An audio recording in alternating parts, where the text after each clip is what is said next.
வணக்கம் Kings US Ansible சீரிஸில் நம்ம ஆன்சிபிள் பற்றி நிறைய விஷயங்கள் பார்த்துட்டே வரோம். ஆன்சிபிள் எப்படி இன்ஸ்டால் பண்ணுறது, ஆன்சிபிள் எப்படி கான்ஃபிகர் பண்ணுறது, அந்த இன்வென்ட்ரினா என்ன, ஸோ இன்வென்ட்ரிஸ் எப்படி பில்ட் பண்ணுறது, அண்ட் அடையா கமெண்ட்ஸ்னால் என்ன அப்படிங்கிறத நம்ம ஃபுல் டீட்டெயிலாக நம்ம பார்த்துட்டே வரோம். ஸோ இந்த அடையா கமெண்ட்ஸோட நெக்ஸ்ட் வெர்ஷனாக தான் நம்ம இந்த play books, Ansible play books பற்றி இந்த வீடியோவில் நம்ம டீட்டெயிலாக பார்க்க போகிறோம். ஸோ இந்த வீடியோவில் ஆன்சிபிள் ப்ளே புக்னால் என்ன, ஆன்சிபிள் ப்ளே புக்கை எப்படியெல்லாம் யூஸ் பண்ணலாம், அதை எப்படி க்ரியேட் பண்ணலாம், அண்டு அதை எப்படி ப்ராக்டிக்கலாக எப்படி அப்ளை பண்ணுறது அப்படிங்கிற ஒரு ஃபுல் டீட்டெயிலான வீடியோ தான் இப்போ நம்ம பார்க்க போகிறோம்.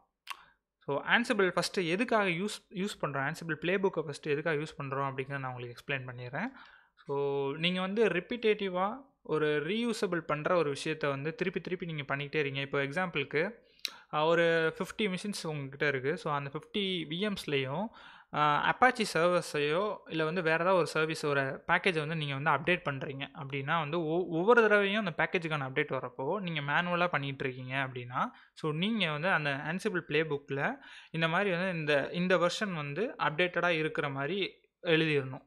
ஸோ எழுதிட்டு நீங்கள் ஒன்ஸ் புஷ் பண்ணிட்டீங்க அப்படின்னா ஒவ்வொரு தடவையும் நீங்கள் மிஷினை ரிமோட் எடுத்து எஸ்ஹெச் எடுத்து நீங்கள் அதை அப்டேட் பண்ணாமல் இந்த ஒரு ப்ளே புக் ஃபைல், இது ஒரு ஸ்கிரிப்ட் ஃபைல் மாதிரி தான். ஸோ இந்த ஸ்கிரிப்ட் ஃபைல் அந்த பேக்கேஜ் வெர்ஷனை அப்டேட்டாக இருக்கிறத என்ஷூர் பண்ணிக்கிறோம். ஸோ அப்டேட்டாக இருந்துச்சு அப்படின்னா அது எதுவும் பண்ணாது. சப்போஸ் அதில் அப்டேட்டாக இல்லைன்னா அது அப்டேட் பண்ணிடும். ஸோ இந்த மாதிரி ஒரு காம்ப்ளிகேட்டடான விஷயங்களை இல்லை கான்ஃபிகரேஷன் மேனேஜ்மெண்ட் பண்ணுறதுக்கு, ஸோ இந்த மாதிரி விஷயங்களுக்குலாம் இந்த ஆன்சிபிள் ப்ளே புக் ரொம்ப ரொம்ப யூஸ்ஃபுல்லாக இருக்கும்.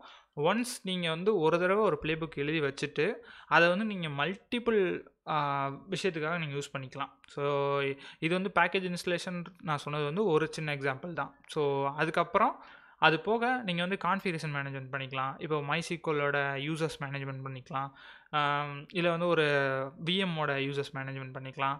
ஸோ இந்த மாதிரி நிறைய விஷயங்களை நீங்கள் திருப்பி பண்ணிக்கிட்டே இருக்கீங்க உங்கள் என்விரான்மெண்ட்டில் அப்படின்னா நீங்கள் அந்த ப்ளே புக்கை எழுதி வச்சுட்டாலே போதும். ஜஸ்ட்டு நெக்ஸ்ட் டைம் நீங்கள் பண்ணுறப்போ அந்த ப்ளே புக்கை ரன் பண்ணாலே போதும், உங்களுக்கான அந்த வேலை ஈஸியாக முடிஞ்சிடும். ஸோ இதை ப்ராக்டிக்கலாக பார்க்கும்போது உங்களுக்கு இன்னும் கொஞ்சம் புரியும். ஸோ இப்போது ஆன்சிபிள் ப்ளே புக்கை எப்படியெல்லாம் யூஸ் பண்ணலாம், இதில் என்னென்ன விஷயம் இருக்குது அப்படிங்கிறத நான் உங்களுக்கு ஃபஸ்ட் சொல்லிடுறேன். ஸோ ப்ளே புக் YAML ஃபார்மேட்டில் தான் இருக்கும். நம்ம ஆல்ரெடி வீடியோஸில் நம்ம பார்த்துருக்கோம். ப்ளே புக் YAML ஃபார்மேட்டில் தான் இருக்கும். ஸோ அதுக்குன்னு சில சின்டாக்ஸ் இருக்குது, அதை எப்படி ஃபார்ம் பண்ணுறது அப்படின்ற மாதிரி. இது இண்டென்டேஷன் இது ஸ்ட்ரிக்டாக ஃபாலோ பண்ணணும். ஸோ அதனால் அந்த எரர் வராமல் நம்ம ப்ளே புக்கை ரெடி பண்ணணும். ரொம்ப ரொம்ப ஈஸியாக தான் இருக்கும். உங்களுக்கு ஆல்ரெடி சில விஷயங்களுக்கெலாம் ஆன்லைன்லேயே டெம்ப்ளேட்டாகவே இருக்கும். இப்போ எக்ஸாம்பிளுக்கு அப்பாச்சி இன்ஸ்டால் பண்ணணும்னா ஆல்ரெடி டெம்ப்ளேட் ஆல்ரெடி வச்சுருப்பாங்க. ஸோ அதை நீங்கள் எடுத்து போட்டு இன்ஸ்டால் பண்ணிக்கலாம். டிபிக்கும் அதே மாதிரி வச்சுருப்பாங்க. மேக்ஸிமம் பேக்கேஜுக்கு ஒரு டெம்ப்ளேட்டே போதும். ஒரு டெம்ப்ளேட்டை வச்சே நம்ம மேக்ஸிமம் பேக்கேஜை இன்ஸ்டால் பண்ணிடலாம். அது எப்படிங்கிறத நான் இப்போ காட்டுறேன். ஸோ இது ஒரு டெம்ப்ளேட் மாதிரி தான் இருக்கும். நம்ம அதை ப்ராக்டிக்கலாக பார்க்கும்போது உங்களுக்கு புரிஞ்சிடும். ஸோ இந்த மாதிரி சில சின்டாக்ஸ்லாம் இருக்குது. இப்போ நான் உங்களுக்கு ஒரு ப்ளே புக்கை காட்டுறேன். ஸோ உங்களுக்கு அது ஈஸியாக புரியும். இப்போது இது ஒரு ப்ளே புக். ஸோ இந்த மேலே இருக்கு இல்லையா, இது இந்த ப்ளே புக்குக்கான நேம். இது ஃபுல்லாக சேர்ந்தது எல்லாமே ஒரு ப்ளே புக். அண்டு இந்த டாஸ்க்கு கீழே வருது இல்லை, இது ஒரு டாஸ்க். ஸோ இந்த எல்லா டாஸ்க்கும் சேர்ந்து ஒரு ப்ளேன்னு சொல்லுவாங்க. ஸோ இது ஃபுல்லாக ஒரு ப்ளே புக். அண்டு இந்த டாஸ்க்குன்றது ஒரு ப்ளே. அப்புறம் இந்த ஒரு மாடியூல், இது டாஸ்க்குன்னு சொல்லுவாங்க. ஸோ இந்த ஒவ்வொரு டாஸ்க்லையுமே ஒரு ஆன்சிபிள் மாடல் இருக்கும். இப்போ இங்கே பார்த்தீங்கன்னா ஆப்ட் ரெபாசிட்டரின்னு ஒரு மாடல் இருக்குது. இங்கே ஆன்சிபிள் பில்டின் .apt ஒரு மாடல் இருக்குது. ஸோ இந்த மாதிரி தான் இந்த ஒரு ப்ளே புக் ஒரு ஃபார்மேட் இப்படி தான் இருக்கும். ஸோ இது ஒரு கொஞ்சம் பெரிய ஃபார்மேட்னா இந்த இப்போது 2 அப்ளிகேஷன் 2 பேக்கேஜ் இருக்கிற மாதிரி இருக்கு இல்லையா. ஸோ இதே தான். ஸோ இப்போ இதை பொறுத்தவரைய இது ஒரு ப்ளே, அப்புறம் இது ஒரு ப்ளே, இங்கே 2 ப்ளே இருக்குது. ஸோ இப்படி தான் அந்த ஃபார்மேட் இருக்கும். அண்டு ப்ளே புக் எக்ஸிக்யூஷன் இது எப்படி நடக்கும், அந்த ப்ளே புக் எக்ஸிக்யூட் பண்ண நீங்கள் கொடுத்துட்டீங்க, அது எப்படி அப்ளை ஆகும் அப்படிங்கிறது நம்ம தெரிஞ்சுக்கணும். ஸோ எப்படி அப்ளை ஆகும்னா இது மேலேருந்து கீழே இன்ஸ்டால் ஆகும். இப்போ பார்த்தீங்கன்னா நீங்கள் அந்த ப்ளே புக்கை இன்ஸ்டால் பண்ணோடனே ஃபஸ்ட்டு போயிட்டு அப்பாச்சியோட ரெபாசிட்டரியை ஆட் பண்ணணும், அதை இன்ஸ்டால் பண்ணணும். ஸோ அதுக்கப்புறம் அப்பாச்சியை இன்ஸ்டால் பண்ணணும் அல்லது அப்டேட் பண்ணணும். ஸோ இந்த மாதிரி 1 by 1 தான் நடக்கும். ஃபஸ்ட்டு இந்த டாஸ்க்கு முடியும், அதுக்கப்புறம் இந்த டாஸ்க்கு முடியும், அதுக்கப்புறம் தான் அடுத்த இதுக்கு போகும், அடுத்த ப்ளேக்கு போகும். ஸோ இப்படி தான் நடக்கும். அண்டு இப்போது இந்த 2 டாஸ்கில் சப்போஸ் இந்த டாஸ்க் ஃபெயில்ட் ஆயிருச்சு அப்படின்னா வந்து இந்த டாஸ்க் நடக்காது. ஸோ இது நமக்கு தெரிஞ்ச விஷயம் தான். ஒரு டாஸ்க் நடக்கலைன்னா இன்னொரு டாஸ்க் நடக்காது. இப்போது இங்கே நீங்கள் வெப் சர்வர்ஸ் அப்படின்னு சொல்லி கொடுத்துருக்கீங்க. வெப் சர்வர்ஸில் ஒரு 10 வெப் சர்வர் வந்து ஆட் ஆகிருக்கு அப்படின்னா அந்த 10 வெப் சர்வர்லையும் இந்த ப்ளே புக் வந்து அப்ளை ஆகும். 5 அப்ளை ஆகும். ஸோ அது ஃபோர்க்ஸ்ன்னு சொல்லுவாங்க. அதை நம்ம அந்த கான்செப்டை இனிமேல் அடுத்த இதில் பார்ப்போம். அடுத்ததில் ஸோ இந்த வெப் சர்வர்ஸில் 10 விஎம் இருக்குது. அந்த 10 விஎம்மில் ஃபஸ்ட்டு வந்து டிஃபால்ட்டாக ஆன்சிபிள் வந்து 5 விஎம் எடுத்துக்கிறோம். 5 விஎம் எக்ஸிக்யூட் பண்ணோம். எக்ஸிக்யூட் பண்ணும்போது அந்த 5 விஎம்மில் ஒரு விஎம் வந்து ஒர்க் ஆகலை, கனெக்ஷன் இஷ்யூனால இந்த ரெபாசிட்டரி ஆட் பண்ண முடியலன்னா இதுக்கு கீழே இருக்க என்டையர் விஷயத்தையுமே, அந்த விஎம்க்கு அப்ளை ஆக வேண்டிய என்டையர் விஷயத்தையுமே அது பண்ணாது. அதை வந்து எக்ஸ்க்ளூட் பண்ணிடும். இந்த விஷயம் வந்து உங்களுக்கு அவுட்புட்டில் ஆன்சிபிள் ப்ளேபுக் கமாண்ட் முடிஞ்சதுக்கப்புறம் அவுட்புட்டில் உங்களுக்கு தெரிஞ்சிடும் இந்த விஎம்மில் இது நடக்கலை அப்படிங்கிறது. ஸோ அதை யூஸ் பண்ணி நீங்கள் திருப்பியும் அதை என்னென்னு பார்த்து டீபக் பண்ணி இன்ஸ்டால் பண்ணிக்கலாம். ஸோ இந்த மாதிரி தான் வந்து ஆன்சிபிள் ப்ளேபுக்கு டாஸ்க்கும் ரன் ஆகும். இதான் எக்ஸிக்யூஷன், இப்படி தான் நடக்கும். டாஸ்க் எக்ஸிக்யூஷன் நம்ம பார்த்த மாதிரி தான். ஸோ ஒரு டாஸ்க் நடக்கும், அடுத்த டாஸ்க் நடக்கும். ஒரு டாஸ்க் ஃபெயில் ஆயிடுச்சுன்னா அடுத்த டாஸ்க் வந்து நடக்காது, ஃபெயில்ட் ஆயிரும். அண்டு வந்து இது வந்து நம்ம ஆல்ரெடி இதை பற்றி பார்த்துருந்தோம். டிசைர்டு ஸ்டேட் ஐடம்பொட்டண்ட்டாக இருக்கும். இப்போது எக்ஸாம்பிளுக்கு இந்த அப்பாச்சி சர்வரை வந்து அப்டேட் பண்ண சொல்லி இங்கே வந்து கொடுத்துருக்கோம். லேட்டஸ்ட் வெர்ஷனில் இருக்கணும் அப்படின்னு சொல்லி. இப்போ இது வந்து வெப் சர்வர்ஸ் எல்லாத்துக்கும் பண்ணுறோம். 10 விஎம்மில் வெப் சர்வர் ரன் ஆகிட்டுருக்கு. அதில் 2 விஎம்மில் ஆல்ரெடி வெப் சர்வர் வந்து அப்டேட் ஆகிருக்கு. அப்பாச்சி 2 வந்து லேட்டஸ்ட் வெர்ஷனில் இருக்குது. அப்படின்னா இது அப்ளை ஆகும்போது இது எத்தனை தடவை அப்ளை ஆனாலும் அந்த சர்வரில் எந்த வித மாற்றமும் நடக்காது. இப்போ எப்படி இருக்கோ அப்படியே தான் இருக்கும். ஸோ அதனால் வந்து இதை நீங்கள் மல்டிபிள் டைம்ஸ் இந்த ப்ளேபுக்கை ரன் பண்ணாலும் அந்த ஒரு ஸ்டேட்டுக்கு அது வந்து இந்த ப்ளேபுக்கில் கொடுத்த ஸ்டேட்டில் அந்த மிஷின் இருக்குது அப்படின்னா அந்த மிஷினில் எதுவுமே நடக்காது. ஸோ இது வந்து சேஃப். ஸோ இதை நம்ம ரன் பண்ணுறது, இதை மல்டிபிள் டைம் ரன் பண்ணாலும் நம்மளோட என்விரான்மெண்ட்டுக்கு எதுவும் ஆகாது. ஸோ அடுத்து வந்து ரன்னிங் ப்ளேபுக்ஸ். இந்த நான் சொல்லியிருந்தேன் இல்லையா, ஃபோர்க்ஸ் -F போட்டு 10ன்னு போட்டிருக்காங்க. அப்படின்னா என்னென்னா, ஒரு வெப் சர்வர்ஸ்ன்ற குரூப்புக்குள்ளே ஒரு 10 விஎம் இருக்குன்னு நம்ம சொல்லியிருந்தோம். இப்போ இந்த ஆன்சிபிள் ப்ளேபுக் இந்த அப்பாச்சியோட ப்ளேபுக்கை ரன் பண்ணும்போது அந்த 10 விஎம்லையும் ஃபஸ்ட்டு 5 விஎம்முக்கு அது அப்ளை ஆகும். -Fன்னு போட்டு 5ன்னு கொடுத்துருந்தோம். -Fன்னு போட்டு நம்ம 5ன்னு கொடுக்க தேவையில்லை. டிஃபால்ட்டாகவே இந்த ஆன்சிபிள் வந்து மொதல் 5 விஎம் தான் எடுத்துக்கிறோம். டிஃபால்ட் இது -F 5ங்கிறது டிஃபால்ட்டு. மொதல் 5 விஎம் எடுத்து அந்த 5 விஎம்முக்கு தான் அப்ளை பண்ணணும். அந்த 5க்கும் முடிஞ்சதுக்கப்புறம் அடுத்த 5க்கு எடுத்துக்கிறோம். ஸோ இந்த மாதிரி தான் வந்து இது ஒர்க் ஆகும். இப்போ அதை நம்ம இன்க்ரீஸ் பண்ணணும், எனக்கு வந்து வேகமாக நடக்கணும் அப்படின்னா 10, 15, 20, 12 அப்படின்ற மாதிரி நம்ம அதிகப்படுத்திகிட்டே போகலாம். பட் இதை அதிகப்படுத்துகிறனால உங்களோட ஆன்சிபிள் ஹோஸ்டோட பெர்ஃபார்மன்ஸ் வந்து கொஞ்சம் குறையும். ஸோ அதனால் உங்கள் ஆன்சிபிள் ஹோஸ்டோட பெர்ஃபார்மன்ஸ் வந்து அதிகமாக இருக்கணும். CPU கவுண்ட் அதிகமாக இருக்கணும், RAM கவுண்ட் அதிகமாக இருக்கணும், பெர்ஃபார்மன்ஸ் நல்லா இருக்கணும். ஸோ அது நல்லா இருந்தால் இதை இன்க்ரீஸ் பண்ணுறதுல எந்த வித தப்பும் இல்லை. பட் நல்லா இல்லை, ஓரளவுக்கு கொஞ்சம் நார்மலான விஎம் அப்படி தான் ரன் பண்ணுறோன்னா டிஃபால்ட் -F 5லே அப்படியே விட்டுருங்க. ஸோ டிஃபால்ட்டாகவே அதை எடுத்துக்கிறோம். ஸோ 5 அது வந்து இம்ப்ளிமெண்ட் பண்ணிக்கிறோம். ஸோ நம்ம வந்து ஹைஃபன் வெர்போஸ் அந்த இதை பார்ப்போம். -V போட்டு நம்ம என்ன நடக்குது ப்ளேபுக்கில் அப்படிங்கிறத டீபக் பண்ணி பார்க்கறதுக்கு நமக்கு வந்து ரொம்ப ஹெல்ப்ஃபுல்லாக இருக்கும். இதை நம்ம அப்படியே ப்ராக்டிக்கலாக பார்ப்போம். ஸோ அண்டு வந்து running playbooks in check mode. So check மோடுனா என்னென்னா, நம்ம ஆன்சிபிள் அடா கமெண்ட்ஸ்லையுமே ஒரு செக் மோட் பார்த்துருந்தோம் இல்லையா. ஸோ அதே மாதிரி தான் இதுவும். ஸோ நீங்கள் வந்து ஒரு ப்ளேபுக்கை எழுதிட்டீங்க, அதை வந்து ரன் பண்ணுறதுக்கு முன்னாடி, ப்ரொடக்ஷன் என்விரான்மெண்ட்டில் ரன் பண்ணுறதுக்கு முன்னாடி -F செக்குன்னு போட்டோம்னா இந்த ப்ளேபுக்னால் என்ன நடக்கும் அப்படிங்கிறத நீங்கள் முன்னாடியே பார்த்துடலாம். சப்போஸ் இப்போ வந்து ஏதோ ஒரு விஎம் வந்து கனெக்ட் ஆகலை, ஏதோ விஎம்மில் இன்ஸ்டால் ஆகாது அப்படிங்கிறத நம்ம இதுக்கு முன்னாடியே நம்ம தெரிஞ்சுக்கலாம். நீங்கள் எப்போ ரன் பண்ணாலும், ப்ரொடக்ஷன் என்விரான்மெண்ட்டில் எப்போ ரன் பண்ணாலும் இந்த செக் கமாண்டை யூஸ் பண்ணிவிட்டு தெரிஞ்சதுக்கப்புறம் ரன் பண்ணுறது தான் ரொம்ப ரொம்ப நல்லது. ஸோ அதனால் அதுக்காக இந்த செக் கமாண்ட் யூஸ் ஆகும். நம்ம இது எல்லாத்தையுமே ப்ராக்டிக்கலாக பண்ணுவோம் இப்போ. ஸோ நீங்கள் ஒன்றும் ஒரி பண்ணிக்க வேண்டாம். அண்டு வந்து ஆன்சிபிள் -புல், இது வந்து புல் கான்செப்ட்டு. நம்ம ஆன்சிபிளை பொறுத்தவரையே புஷ் கான்செப்ட் தான். நம்ம இங்கேருந்து புஷ் பண்ணோம் அப்படின்னா ஆன்சிபிள் வந்து புஷ் பண்ணி அந்த விஎம்மில் வந்து டாஸ்க் எக்ஸிக்யூட் பண்ணி ரன் பண்ணிடும். ஸோ இது வந்து புல் கான்செப்ட்டு. இது வந்து தனியாக ஒரு பெருசாக போகும். நம்ம இதை வேணும்னா நம்ம இன்னொரு வீடியோவில் தனியாக அதை பார்க்கலாம். ஸோ வெரிஃபைங் ப்ளேபுக், இது ரொம்ப ரொம்ப ஹெல்ப்ஃபுல்லாக இருக்கும். நம்ம வந்து இந்த ப்ளேபுக்கை எழுதிட்டோம். ஸோ இந்த ப்ளேபுக்கை எழுதிட்டோம். இந்த ப்ளேபுக் ரைட்டாக இருக்கா தப்பாக இருக்கா அப்படிங்கிறது நமக்கு தெரியாது இல்லையா. ஸோ அதை செக் பண்ணுறதுக்காக அதை ரன் பண்ணுறதுக்கு முன்னாடி செக் பண்ணுறதுக்காக ஆன்சிபிள்லேயே ஆன்சிபிள் செக் கமாண்ட் இருக்குது. ஸோ அதை யூஸ் பண்ணி நம்ம சின்டாக்ஸ் செக் போட்டு நம்ம செக் பண்ணிக்கலாம். சின்டாக்ஸ் செக் போட்டு நம்மளோட ப்ளேபுக்கோட சின்டாக்ஸை செக் பண்ணிக்கலாம் கரெக்டாக இருக்கா இல்லையான்னு. நார்மல் ஹைஃபன் செக் போட்டு அது அப்ளை ஆகும்போது என்ன நடக்கும் அப்படிங்கிறதையுமே தெரிஞ்சுக்கலாம். அப்புறம் ஆன்சிபிள் லிண்ட். ஸோ இது எதுக்குன்னா நம்மளோட அப்பாச்சி ஃபைலு அந்த ப்ளேபுக் ஃபைல் வந்து என்ன சொல்லுது, ஸோ என்ன நடக்கும் அதில் அப்படிங்கிற ஒரு ஷார்ட்டாக உங்களுக்கு வந்து ஒரு சொல்லும். ஸோ இப்போ இந்த Apache OYAML package install should not use latest. So இப்போ லேட்டஸ்ட் இல்லைன்னா அது வந்து அப்டேட் ஆகும், இன்ஸ்டால் ஆகும் அப்படிங்கிறது சொல்லுது. So ensure Apache is at the latest version அப்படிங்கிற ஒரு ஷார்ட்டாக நமக்கு ஒரு சொல்லும். ஸோ இதுவும் வந்து யூஸ்ஃபுல்லாக இருக்கும்.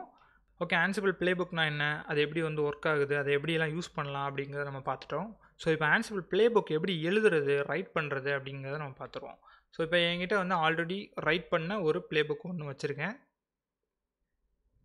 இப்போ பார்த்தீங்கன்னா மேலே ஸ்டார்ட் பண்ணுறப்போ 3 ஹைஃபன் போட்டு தான் இந்த வந்து ப்ளேபுக் வந்து ஸ்டார்ட் பண்ணியிருக்கேன்.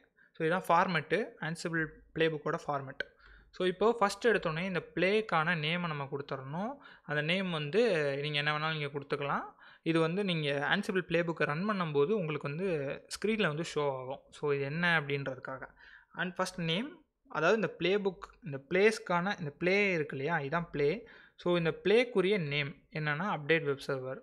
ஸோ அதுக்கப்புறம் அது என்னென்ன ஹோஸ்ட்டுலலாம் அப்ளை ஆகணும், ஹோஸ்ட்ஸ். ஸோ இங்கே வந்து நீங்கள் வந்து ஒரு VM name, individual VM name கூட கொடுக்கலாம், இல்லைனா ஒரு குரூப்பை கொடுக்கலாம். நம்ம இன்வென்டரில் என்ன நேம் கொடுத்துருக்கோமோ, இன்வென்டரி பற்றி நம்ம ஆல்ரெடி வீடியோலாம் பார்த்துருந்தோம். ஸோ அதை பார்க்காதவங்க மேலே வந்து ஐ பட்டனில் லிங்க் இருக்குது, அதை யூஸ் பண்ணி செக் பண்ணி பாருங்கள். அந்த இன்வென்டரியில் என்ன கொடுத்துருக்கோமோ அதோட நேமை இங்கே கொடுத்துருங்க. அண்ட் வந்து ரிமோட் யூசர்னால் ஒன்றும் இல்லை, நம்ம SSH கனெக்ட் பண்ணுறோம் இல்லையா. ஸோ SSH கனெக்ஷன் மேக் பண்ணுறதுக்கான யூசர். இந்த யூசர் வந்து ஸ்டாண்டர்ட் யூசராக தான் இருப்பாங்க. ஸோ அதனால் அந்த யூசர் நேமை வந்து நம்ம இங்கே போட்டுருவோம். அதுக்கப்புறம் டாஸ்க்ஸ். ஸோ இந்த டாஸ்க்ஸுன்ற இதை ஓப்பன் பண்ணி அந்த டாஸ்க்கு ஒன்று க்ரியேட் பண்ணுறோம். அதுக்குரிய ஒரு நேம் ஹைஃபன் நேம், அது வந்து ஆட் அப்பாச்சி டு PPA, இந்த ரெப்பாசிட்டரி ஆட் பண்ணு அப்படின்ற சொல்கிறோம். ஸோ அதுக்கப்புறம் மாடியூல் apt_repository அப்படிங்கிற மாடியூலை வந்து யூஸ் பண்ணியிருக்கோம். அதில் வந்து அந்த ரெப்போ நேம், ஒவ்வொரு மாடலுக்கும் ஒரு ஆப்ஷன்ஸ் வரும். இப்போ இங்கே பார்த்தீங்கன்னா ஆன்சிபிள் built-in.aptன்ற மாடல் யூஸ் பண்ணியிருக்கோம். அங்கே பார்த்தீங்கன்னா நேம் ஸ்டேட்டுன்னு இருக்குது, இங்கே ரெப்போ ஸ்டேட்டுன்னு இருக்குது. ஸோ ஒவ்வொரு மாடியூலுக்கும் ஒவ்வொரு ஆப்ஷன்ஸ் வந்து மாறும். ஸோ ரெப்போன்னு போட்டுட்டு அந்த ரெப்பாசிட்டரி நேம். ஸோ அதுக்கப்புறம் ஸ்டேட்டில் வந்து ப்ரெசண்ட்னா இன்ஸ்டால் பண்ணணும்னு அர்த்தம், ஆப்ஷன்னா அன்இன்ஸ்டால் பண்ணணும்னு அர்த்தம். ஸோ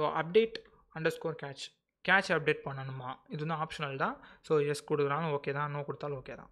ஸோ அடுத்த டாஸ்கில் நேம்னு போட்டு அந்த டாஸ்க்கான நேம் அண்டு வந்து இங்கே வந்து பில்டின் மாடல், அப்புறம் நேம், எதை இன்ஸ்டால் பண்ணணும், அப்பாச்சி 2, ஸ்டேட் லேட்டஸ்ட். ஸோ இந்த மாதிரி வந்து நீங்கள் ஒரு ப்ளேபுக்கை வந்து ரைட் பண்ணிக்கலாம். இதில் எப்படி வேரியபிள்ஸ் ஆட் பண்ணுறது, இது எப்படி டெம்ப்ளேட்டாக நம்ம யூஸ் பண்ணுறது. இப்போ இந்த ப்ளேபுக் பார்த்தீங்கன்னா வெறும் அப்பாச்சி சர்வர் அப்டேட் பண்ணுறதுக்காக மட்டுமே ரெடி பண்ண ஒரு ப்ளேபுக். ஸோ இப்போ இதை எப்படி டெம்ப்ளேட்டாக மாற்றுறது, எல்லா சாஃப்ட்வேரையும் எப்படி ஒரே டெம்ப்ளேட் யூஸ் பண்ணி இன்ஸ்டால் பண்ணுறது அப்படிங்கிறத நம்ம பார்க்க போகிறோம், வேரியபிள்ஸ் யூஸ் பண்ணி. ஸோ இப்போ இதுதான் ஒரு ப்ளேபுக்குன்றதை நீங்கள் தெரிஞ்சுக்கோங்க. இப்போ நம்ம ஒரு ப்ளேபுக்கை வந்து ரெடி பண்ணிட்டோம். இப்போது இந்த ப்ளேபுக்கோட சின்டாக்ஸ் வந்து கரெக்டாக இருக்கா, நம்ம ரெடி பண்ணது கரெக்டாக அப்படிங்கிறத செக் பண்ணணும் இல்லையா. ஸோ அதுக்கு ஆன்சிபிள் சின்டாக்ஸ் செக்கை யூஸ் பண்ணி நம்ம வந்து செக் பண்ணிக்கலாம். ஸோ ஆன்சிபிள் -playbook -syntax செக்குன்னு போட்டோம்னா நமக்கு வந்து ப்ளேபுக்கோட இது தெரிஞ்சிடும். இப்போ நான் வந்து இன்டென்ஷனாகவே ஒரு எரர் ஒன்று இங்கே க்ரியேட் பண்ண போகிறேன். ஸோ இங்கே 2 இடத்துல ஒரு ஸ்பேஸ் போட்டுக்கிறேன். ஸ்பேஸ் போட்டுட்டு நான் இப்போ ரெடி பண்ணுறேன். ஸோ இப்போ மறுபடியும் சின்டாக்ஸ் செக் போட்டால் எனக்கு வந்து அந்த இடத்துல எரர் காட்டுது, கரெக்டாக. ஸோ இப்படி தான் வந்து இந்த சின்டாக்ஸ் செக் வந்து ஒர்க் அவுட் ஆகும். ஸோ நான் முன்னாடியே வந்து லாஸ்ட் வீடியோவில் சொல்லியிருந்தேன், விஷுவல் ஸ்டுடியோ கோடு வந்து யூஸ் பண்ணுங்கள். ஏன் அப்படின்னா நம்ம ப்ளேபுக்ஸ் ரைட் பண்ணுறதுக்கு விஷுவல் ஸ்டுடியோ கோடு வந்து ரொம்பவே ஹெல்ப்ஃபுல்லாக இருக்கும். இப்போ எக்ஸாம்பிளுக்கு நான் இங்கே ப்ளேபுக் ரைட் பண்ணிகிட்ருக்கேன். இருக்கும்போது எனக்கு தெரியாமல் இங்கே ஸ்பேஸ் விட்டுட்டேன் அப்படின்னா எனக்கு இந்த கலர் வந்து ரெட் கலரில் காட்டுது, ஆரஞ்சு கலரில் காட்டுது. ஸோ அப்போ எனக்கு ஒரு அவேர்னஸ் இருக்கும், நான் இங்கே வந்து ஏதோ தப்பு பண்ணுறேன் அப்படின்னு சொல்லி. ஸோ அதனால் வந்து விஷுவல் ஸ்டுடியோ கோட் யூஸ் பண்ணிங்கன்னா கொஞ்சம் முடிஞ்ச அளவுக்கு அந்த சின்டாக்ஸ் எரரெல்லாம் வந்து நம்ம கம்மி பண்ணிக்கலாம். ஏன் அப்படின்னா இது வந்து இன்டென்டேஷன் ஸ்ட்ரிக்டாக இருக்குது, இது ஃபாலோ பண்ணுது அப்படின்றதுனால நம்ம விஷுவல் ஸ்டுடியோ கோட் யூஸ் பண்ணும்போது நமக்கு கொஞ்சம் ஹெல்ப்ஃபுல்லாக இருக்கும், டைம் சேவ் ஆகும். ஸோ ஒவ்வொரு தடவையும் நம்ம க்ரியேட் பண்ணிட்டு எக்ஸிக்யூட் பண்ணும்போது நம்ம தப்புன்னு தெரிஞ்சுக்கிறத விட அதை ரெடி பண்ணும்போதே அது கரெக்டாக ரெடி பண்ணிட்டோம்னா நமக்கு கொஞ்சம் பிரச்சனைக்கு வந்து கம்மியாகும். So visual studio code use பண்ணுங்கள். அதை கோட் யூஸ் பண்ணி அதுக்கப்புறம் இங்கே பண்ணி முடிச்சதுக்கப்புறம் உங்களோட விஎம்க்கு மாற்றிக்கோங்க. ஒரு ஷேர் ஃபோல்டர்லையோ இல்லை காப்பி பண்ணி பேஸ்ட் பண்ணியோ நீங்கள் மாற்றிக்கலாம். ஸோ ஒன்ஸ் வந்து இங்கே நான் சின்டாக்ஸ் செக் வந்து பண்ணியாச்சு. ஓகே. ஸோ அதுக்கப்புறம் இந்த பிளேபுக் வந்து ஆர்கஸ்ட்ரேட்டராக ரன் பண்ணலாம். அதாவது ஒரே பிளேபுக்கில் 2 டிஃப்ரெண்ட் ஹோஸ்ட்டோ இல்லை 2 டிஃப்ரெண்ட் ஹோஸ்ட் குரூப்ஸ்க்கோ நம்மளோட பிளேபுக் எழுத முடியும், டாஸ்க் எழுத முடியும். இப்போ பார்த்தீங்கன்னா கொஞ்சம் புரிகிற மாதிரி சொல்லணும்னா, இப்போ இங்கே என்கிட்ட வந்து Apache 2_PostgreSQL.ymlனு 2 இருக்குது. ஸோ இப்போ இங்கே பார்த்தீங்கன்னா வெப் சர்வர்ஸ்க்கு ஒரு பிளேபுக் ஒரு பிளே ஒன்று எழுதியிருக்கேன், டிபி சர்வர்ஸ்க்கு ஒரு பிளே ஒன்று எழுதியிருக்கேன். டிபி சர்வரில் PostgreSQL இன்ஸ்டால் ஆகணும், இல்லை இருந்தால் அப்டேட் ஆகணும், இல்லைனா அது இன்ஸ்டால் ஆகிடும். ஸோ இங்கே வந்து Apache 2 அப்டேட் ஆகணும், சப்போஸ் இல்லைன்னா அப்டேட் ஆகணும். ஐ மீன் இல்லைனா அப்டேட் ஆகணும், Apache 2 இல்லைனா இன்ஸ்டால் ஆகணும். அப்படின்றது தான் வந்து நம்மளோட playbook. Web server and DP server 2 இருக்குது. ஸோ இப்போ இந்த மாதிரி நீங்கள் நிறையா குரூப்ஸுக்கு ஒரே பிளேபுக்கில் உங்களை எழுத முடியும். இப்போ நான் அதை அப்படியே ப்ராக்டிக்கலாக ரன் பண்ணி காட்டுறேன் உங்களுக்கு. இப்போ என்கிட்ட இந்த 2 VM இருக்கு இல்லையா, இந்த VM001ங்கிறது வெப் சர்வரில் இருக்குது, VM002ங்கிறது டிபி சர்வரில் இருக்குது. இப்போது நான் இங்கே போய் Apache 2ஓட வெர்ஷன் நான் செக் பண்ணுறேன். எனக்கு வந்து 2.4.5.52 இருக்குது. ஸோ இது வந்து லிட்டில் ஓல்டு. லேட்டஸ்ட் வெர்ஷன் இன்னொன்று இருக்குது. ஸோ அது வந்து இதில் இன்ஸ்டால் ஆகுதா அப்படிங்கிறத நம்ம பார்க்க போகிறோம். இப்போ இங்கே பார்த்தீங்கன்னா ஸோ Apache 2 லேட்டஸ்ட் வெர்ஷன் என்கிட்ட இங்கே இருக்குது. ஸோ 2.4.65. பட் இதில் வந்து Apache வந்து அப்ளை ஆக போகிறதில்ல. Apacheயோட பிளேபுக் அப்ளை ஆகாது. உங்களுக்கு வெர்ஷன் நான் காட்டுன்றதுக்காண்டி இங்கே நான் சொல்கிறேன். ஸோ இப்போ இங்கே என்ன ஆகும்னா PostgreSQL ஃபஸ்ட்டு நான் இருக்கா அப்படிங்கிறத நான் உங்களுக்கு காட்டிடுறேன். ஸோ இதில் வந்து PostgreSQL இருக்குது. நான் வந்து இதை அன்இன்ஸ்டால் பண்ணிடுறேன்.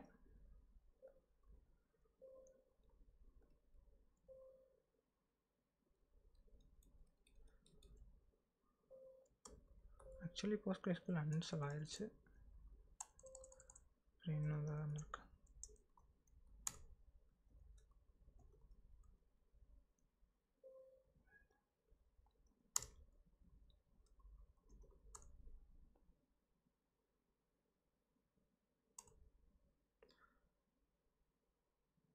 ஸோ இதுக்கு முன்னாடி PostgreSQL அன்இன்ஸ்டால் பண்ணி தான் வச்சுருந்தேன்.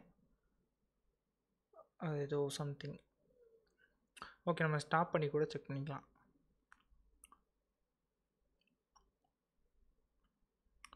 ஸோ இங்கே நான் போய் அந்த பிளேபுக்கை வந்து ரன் பண்ண போகிறேன். ஸோ பிளேபுக் ரன் பண்ணுறதுக்கான கமாண்ட் வந்து ansible-playbook. ansible-playbookங்கிறது தான் அந்த கமாண்டு. அதுக்கப்புறம் இன்வென்ட்ரியை வந்து இங்கே சூஸ் பண்ணுறோம். அதுக்கப்புறம் அந்த பிளேபுக்கை சூஸ் பண்ணுறோம். --become --ask become pass. So இது என்னன்றதை நம்ம லாஸ்ட் வீடியோவில் பார்த்துருந்தோம். ஏன் அப்படின்னா சூடோவாக தான் ரன் ஆகும். சூடோ பாஸ்வேர்டை நம்ம வந்து அனுப்பணும் அப்படின்றதுக்காக இந்த 2 கமாண்டு, இந்த 2 சின்டாக்ஸை யூஸ் பண்ணியிருக்கோம். இதை யூஸ் பண்ணும்போது தான் நம்மக்கிட்ட பாஸ்வேர்டு கேட்கும், சூடோ பாஸ்வேர்டு கேட்கும். அதை நம்ம யூஸ் பண்ணதுக்கப்புறம் இன்ஸ்டலேஷன் ஸ்டார்ட் ஆகிடும். ஸோ இது ஆல்ரெடி வந்து PostgreSQL இருக்குதுன்னு சொல்லுது. நான் வந்து அதை ஸ்டாப் பண்ணுறேன். இப்போ ஆட்டோமேட்டிக்காக நமக்கு இங்கே ஸ்டார்ட் ஆகணும். ஸோ அதை வச்சு நம்ம கண்டுபிடிச்சிக்கலாம் PostgreSQL என்ன ஆயிருக்கு அப்படிங்கிறது. ஓகே, இப்போ நான் போயிட்டு நான் அந்த பிளேபுக்கை ரன் பண்ணுறேன். எனக்கு இப்போ பாஸ்வேர்டு கேட்கும். இப்போ நான் சூடோ பாஸ்வேர்டை நான் கொடுத்துட்றேன். சூடோ பாஸ்வேர்டு வந்து அந்த மிஷினில் நம்ம ஒரே யூஸரை வச்சு தான் நம்ம வந்து ரெடி பண்ணியிருக்கோம். SSH கனெக்ஷன்லாம் என்ன, இது எதுக்கு கேட்குது அப்படிங்கிறதெல்லாம் நம்ம லாஸ்ட் வீடியோவில் நிறையா கமெண்ட்ஸ் வீடியோஸில் நம்ம பார்த்துருந்தோம். ஸோ அதை யூஸ் பண்ணி நீங்கள் வந்து தெரிஞ்சுக்கலாம்.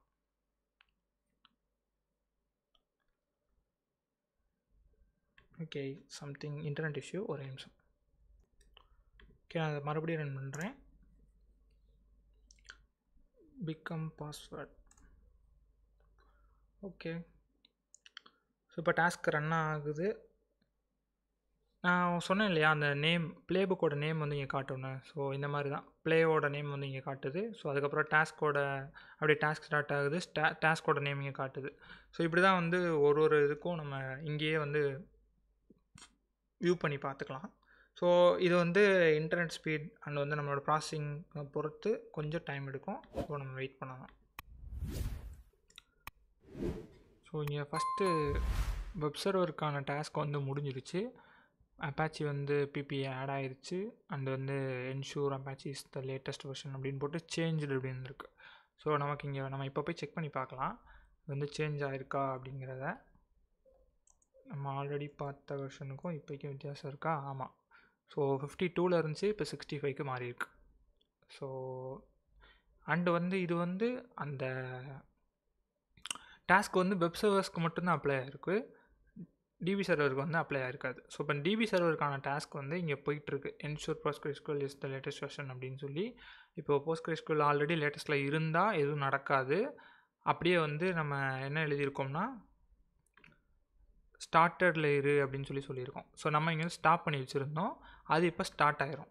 ஸோ அவ்வளோதான். இப்போ பார்த்தீங்கன்னா இங்கே வந்துருச்சு சேஞ்சு டு 2னா இங்கே வந்து 2 விஷயம் நடந்திருக்கு. அப்பாச்சி 2ஓட ரெபாசிட்ரி ஆட் ஆகிருக்கு அண்ட் வந்து அந்த இது வந்து லேட்டஸ்ட் வெர்ஷனுக்கு மாறி இருக்கு. ஸோ அதனால் 2 விஷயம் சேஞ்ச் நடந்திருக்கு VM1001ல், தெரியுதா? பட் VM1002ல் ஆல்ரெடி PostgreSQL இருந்திருக்கு, அதுவும் அப்டேட்டடாக இருந்திருக்கு. அதனால் ஜஸ்ட்டு வந்து ஸ்டார்ட் மட்டும் இருக்குது. ஸோ இப்போ போய் நம்ம அதை செக் பண்ணி பார்த்தா தெரிஞ்சிடும் PostgreSQL வந்து ஆஃபில் இருந்துச்சா ஆனில் இருந்துச்சான்னு. systemctl status PostgreSQL S start ஆயிடுச்சு. ஸோ இந்த மாதிரி தான் நீங்கள் ஆர்கஸ்ட்ரேட் பண்ணி ஒரே ப்ளேபுக்கில் நிறைய குரூப்ஸுக்கு இல்லை விஎம்ஸ்க்கு உங்களால் வந்து டாஸ்க்கை வந்து எக்ஸிக்யூட் பண்ண முடியும், ஸோ அனுப்ப முடியும். ஸோ இப்போது இந்த இதை வந்து ஆர்கனைசேஷன் என்ன அதெல்லாம் எப்படின்னு பார்த்துட்டோம். இப்போது செக் கமாண்ட் பற்றி பார்த்துருவோம். ஸோ இப்போ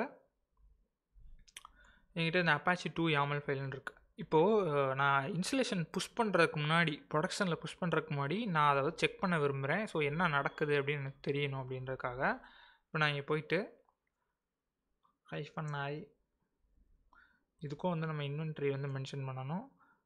இப்போ நான் கொடுத்துட்டேன் அப்படின்னா இங்கே இப்போ என்ன நடக்கும், இந்த அப்பாச்சி 2 இன்ஸ்டால் ஆகாமல் இல்லை வந்து எதுவும் நான் வந்து அப்டேட் ஆகாமல் எனக்கு வந்து என்ன ஆக போகுது அப்படிங்கிறத இங்கே சொல்லிடும். ஸோ இப்போ எனக்கு எதுவுமே நடக்காது. இங்கே பார்த்தீங்கன்னா OK3ன்னு இருக்குது, சேஞ்சில் எதுவுமே இல்லை. ஸோ எனக்கு எதுவுமே சேஞ்ச் ஆகாது, எல்லாமே வந்து ரன்னிங் கரெக்டாக தான் இருக்குது அப்படிங்கிறது தான் சொல்லுது. இப்போது இதை நான் வந்து கரெக்டாக என்ஷூர் பண்ணி உங்களுக்கு காட்டுறதுக்காக இங்கே PostgreSQLோட இது வச்சுருக்கேன்.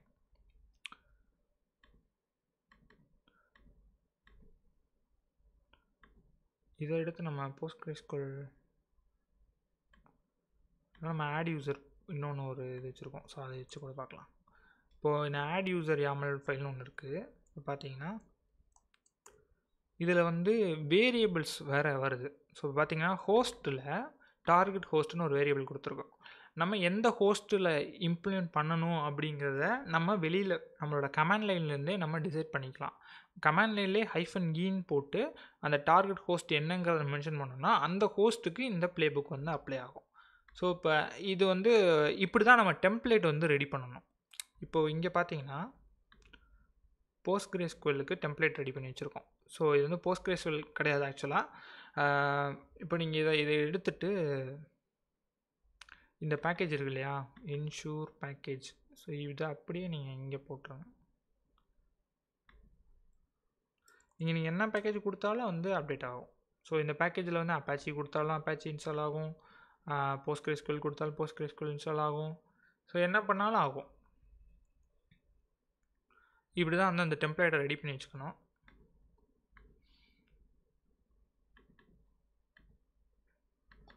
ஹோஸ்ட்டுக்கு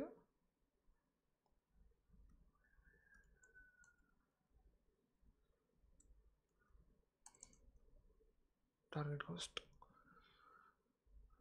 ஸோ இந்த வேரியபிள்ஸில் var_files அப்படின்னு கொடுத்துட்டிங்கன்னா இந்த வேர்ஸ் ஃபோல்டருக்குள்ளே common_vars.yml அப்படின்ற ஃபைல்குள்ளேயும் நீங்கள் வந்து வேரியபிள்ஸை வந்து மென்ஷன் பண்ணலாம். அப்படி இல்லைன்னா இந்த மாதிரி வேர்ஸ்ன்னு போட்டு யூசர் நேம் இல்லை வேர்ஸ்ன்னு போட்டு இதுலேயும் நீங்கள் உங்களோட வேரியபிளை வந்து மென்ஷன் பண்ணலாம். இப்போ இங்கே பார்த்தீங்கன்னா இந்த ப்ளேபுக் எடுத்துக்கிட்டிங்கன்னா டார்கெட் ஹோஸ்ட்டில் ஒரு யூசரை ஒன்று க்ரியேட் பண்ண போகிறோம். ஸோ யூசர் நேம் வந்து உங்களுக்கு டிஃப்ரெண்ட் நேம் வந்து இருந்துக்கிட்டே தானே இருக்கும். ஸோ இப்போ நான் டிஃபால்ட்டாக அசோக் அப்படின்ற ஒரு யூசர் நேமை நான் இந்த வேரியபிளில் கொடுத்துருக்கேன். இப்போ நான் இந்த ப்ளேபுக்கை ரன் பண்ணும்போது என்ன ஆகும்னா இந்த அசோக்குன்ற யூசர் வந்து இந்த இடத்துல பார்ஸ் ஆகி எனக்கு வந்து அசோக்குன்னு ஒரு யூசர் க்ரியேட் ஆயிரும் உள்ள. ஓகேவா? ஸோ ஸ்டேட் வந்து ப்ரெசென்ட் போட்டிருக்கோம். ஷெல் வந்து பின் பேஷு, குரூப் வந்து குரூப்ஸ்ன்னு போடுறதுனால குரூப் சூடோ குரூப்பில் இந்த அசோக் வந்து ஆட் ஆயிடுவார். Append S. ஸோ அப்பண்ட் எஸ்னால் நம்ம புதுசாக ஆட் பண்ணுறோம் அந்த மாதிரி. ஓகே, கிரியேட் ஹோம் டைரக்டரி வேணுமா அப்படின்னா எஸ். ஓகே. ஸோ இந்த மாதிரி வேரியபிளில் வந்து நம்ம இதில் வந்து யூஸ் பண்ணுறதுனால இது ஒரு டெம்ப்ளேட்டாகவே யூஸ் பண்ணிக்கலாம். இப்போது நான் டிஃபால்ட்டாக அசோக்குன்னு தான் சொன்னேன். பட் இந்த அசோக்குக்கு பதிலாக நான் வெளியே கமெண்ட் லைன்லேருந்து என்ன யூசர் கொடுத்தாலும் எனக்கு கிரியேட் ஆகும். இப்போ நான் அதை உங்களுக்கு ப்ராக்டிக்கலாக அப்படியே காட்டுறேன். ஸோ அதுக்கு முன்னாடி இந்த செக் கமெண்டை இது வழியாக கம்ப்ளீட் பண்ணி நான் உங்களுக்கு காட்டிடுறேன். ஸோ இப்போ பார்த்தீங்கன்னா என்கிட்ட இந்த இது இருக்குது. ஸோ இப்போ இந்த ப்ளே புக்கை நான் ரன் பண்ண போகிறேன். டார்கெட் -ன்னு போட்டு டார்கெட் ஹோஸ்ட்டுன்ற வேரியபிளில் VM1002, அதாவது VM1002ல் இது வந்து யூசர் கிரியேட் ஆக போகுது. நான் இப்போது இதில் ஏதாவது உங்களுக்கு யூசர் இருக்கா அப்படின்றத காட்டிடுறேன். நெட்டர்மின் தவிர வேறு யூசர் இங்கே எதுவுமே இல்லை. ஓகேவா? ஸோ இப்போது 102ல் -ல இன்னொரு அங்கே வந்து 2 வச்சுருந்தோம் இல்லையா, user name password. So user நேம்ன்ற இடத்துல நான் இங்கே வந்து பிரவீன் 1ன்னு போட்டுக்கிறேன். ஏன்னா நான் ஆல்ரெடி பிரவீன் ஒரு யூசர் க்ரியேட் பண்ணியிருந்தேன். மேபி அது இஷ்யூ ஆகலாம். ஸோ பிரவீன் 1ன்னு போட்டுக்கிறேன். அண்ட் வந்து இல்லை பிரவீன் ஏடிஎம்னு போட்டுக்கிறேன். ஸோ பாஸ்வேர்டில் பாஸ்வேர்ட் போட்டேன், பாஸ்வேர்ட் 123. ஸோ இந்த யாமல் ஃபைலை கால் பண்ணிட்டேன், ப்ளே புக் ஃபைலை. And become password. ஏன்னா சூடோ யூசரால் மட்டும்தான் யூசர் க்ரியேட் பண்ண முடியும், உங்களுக்கு தெரியும். ஸோ இங்கே வந்து நான் யூசர் நேம் போட்டு பிரவீன் ஏடிஎம் மென்ஷன் பண்ணியிருக்கேன். ஆனால் இந்த ப்ளே புக்கில் இங்கே ஆல்ரெடி வேர்ஸ்ன்னு போட்டு யூசர் நேம் மென்ஷன் பண்ணி வச்சுருக்கேன்.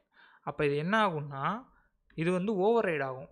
கமாண்ட் லைனில் நான் கொடுக்குற இந்த யூசர் நேம் வந்து இங்கே இருக்கிற வேறு வேரியபிளோட ஓவர் ரைட் ஆகி இந்த அசோக்குன்றதை எடுத்துக்காமல் நான் இங்கே கொடுத்த இந்த பிரவீன் ஏடிஎம்மை தான் எடுத்துக்கிறோம். நம்ம ஆல்ரெடி இந்த ஓவர் ரைட்னா என்ன, அதெல்லாம் நம்ம ஆல்ரெடி அடா கமெண்ட்ஸில் நம்ம பார்த்துருந்தோம்.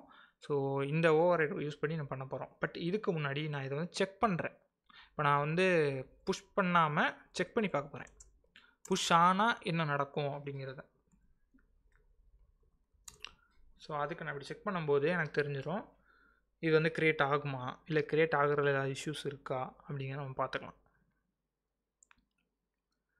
ஸோ இப்போ பார்த்தீங்கன்னா சேஞ்சில் 1ன்னு வந்திருக்கு. ஸோ அப்படின்னா என்னென்னா இது வந்து ஒர்க் அவுட் ஆகும், உங்களுக்கு எந்த இஷ்யூ இல்லாமல் நீங்கள் இந்த இதை ப்ளே புக்கை ரன் பண்ணிங்கன்னா உங்களுக்கு வந்து ஒரு யூசர் க்ரியேட் ஆயிரும் அப்படின்ற சொல்லுது.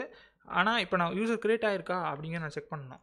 பார்த்தீங்கன்னா க்ரியேட் ஆகலை, ஜஸ்ட்டு செக் தான் பண்ணியிருக்குது. இது நடந்தால் என்ன நடக்கும் அப்படிங்கிறத மட்டும்தான் நமக்கு சொல்லுமே தவிர இது எதையுமே அப்ளை பண்ணாது. இப்போ நான் இங்கே ரன் பண்ண போகிறேன். ஸோ செக் எடுத்து விட்டுட்டு நான் இப்போ ரன் பண்ணுறேன். ஆஸ் யூஷுவல் இது வந்து சூடோவோட பாஸ்வேர்ட் கேட்குது, பாஸ்வேர்ட் கொடுத்தாச்சு. ஸோ இந்த மாதிரி தான் நீங்கள் -e போட்டு உள்ள அந்த வேரியபிள் எல்லாத்தையுமே நீங்கள் வெளியிலேருந்து நீங்கள் கொடுக்குறனால இதை நீங்கள் வந்து ஒரு டெம்ப்ளேட்டாக யூஸ் பண்ணலாம். இப்போ நாளைக்கு வேறு யூசர் நேம் க்ரியேட் பண்ணணும்னாலும் இங்கே வேறு யூசர் நேமை கொடுத்துக்கலாம், வேறு பாஸ்வேர்ட் கொடுத்துக்கலாம், ஸோ வேறு விஎம்ஐ கொடுத்துக்கலாம், குரூப்ஸை கொடுத்துக்கலாம். ஸோ இந்த மாதிரி நீங்களே வந்து அதை நிறையா இதை வந்து யூஸ் பண்ணிக்கலாம். ஒரே டெம்ப்ளேட் ஆட் யூசருங்கிறது ஒரு டெம்ப்ளேட், பட் அதை வச்சு நீங்கள் நிறைய தடவை அதே ப்ளே புக்கை நீங்கள் வந்து யூஸ் பண்ணிக்கலாம் வேறு யூசருக்கு. ஸோ இது ஒன்ஸ் நான் ஒரு தடவை பண்ணுறனால இது பெரிய இம்பேக்டை க்ரியேட் பண்ணாது. பட் நீங்கள் ஒரு பெரிய லார்ஜ் என்விரான்மெண்ட்டில் வீக்லி ஏதோ ஒரு யூசர் க்ரியேட் பண்ணி கொடுத்துக்கிட்டே இருக்கீங்க அப்படின்னா வந்து இது ரொம்ப ரொம்ப ஹெல்ப்ஃபுல்லாக இருக்கும். இதை நீங்கள் அப்படியே வந்து கிரானில் போட்டு அதுலேயுமே ரன் பண்ண விடலாம். ஸோ அதுலேயுமே உங்களுக்கு ஆட்டோமேஷன் வரும். ஸோ அதை யூஸ் பண்ணி நீங்கள் பண்ணிக்கலாம். ஸோ அந்த மாதிரி தான் வந்து நம்மளோட ப்ளே புக்கை நம்ம அப்படியே கொஞ்சம் கொஞ்சமாக இம்ப்ரூவ் பண்ணி நமக்கு தேவையான மாதிரி கஸ்டமைஸ் பண்ணி வச்சுக்கணும். ஓகே, இப்போது அந்த யூசர் வந்து இங்கே க்ரியேட் ஆகிருக்கா அப்படிங்கிறத VM1002ல் நம்ம செக் பண்ணிடலாம். ஸோ இப்போ நான் அப்படியே எல்எஸ் ஹோம் போட்டு செக் பண்ணி பார்க்குறேன். எஸ், பிரவீன் ஏடிஎம் அப்படின்னு நம்ம அங்கே க்ரியேட் பண்ண யூசர் இங்கே க்ரியேட் ஆகிடுச்சு. ஸோ ஆல்மோஸ்ட் இது எல்லாமே முடிஞ்சிருச்சு. உங்களுக்கு இந்த வீடியோவில் ஏதாவது டவுட் இருந்தாலோ, இல்லை நம்ம இதுக்கு முன்னாடி போட்ட ஆன்சிபிள் வீடியோஸில் ஏதாவது டவுட் இருந்தாலோ கமெண்ட் பண்ணுங்கள். அண்ட் வந்து முக்கியமாக நம்மளோட டிஸ்கார்ட் சேனலை வந்து ஜாயின் பண்ணுங்கள். ஸோ அங்கே வந்து கம்யூனிட்டி மெம்பர்ஸ் வந்து கொஞ்சம் கொஞ்சமாக வந்து ஆட் ஆகிட்டே இருக்காங்க. ஸோ அதில் நீங்கள் வந்து உங்களோட டெக்னிக்கல் இஷ்யூஸ் ஏதாவது இருந்துச்சுன்னா போஸ்ட் பண்ணுங்கள். ஸோ உங்களுக்கு உடனே சொல்யூஷன் கிடைக்கும். அண்டு வந்து உங்களுக்கு ஏதாவது வீடியோஸ் சஜஷன் இருந்தாலோ இல்லை டவுட் இருந்தாலோ அங்கே வந்து போஸ்ட் பண்ணுங்கள். ஸோ அதுக்கான முயற்சி எடுத்து நாங்கள் அதுக்கான வீடியோவை போட ட்ரை பண்ணுறோம். இந்த வீடியோ பிடிச்சிருந்தா லைக் பண்ணுங்கள், ஷேர் பண்ணுங்கள், சப்ஸ்கிரைப் பண்ணுங்கள். தேங்க்யூ, தேங்க்ஸ் ஃபார் வாட்சிங்.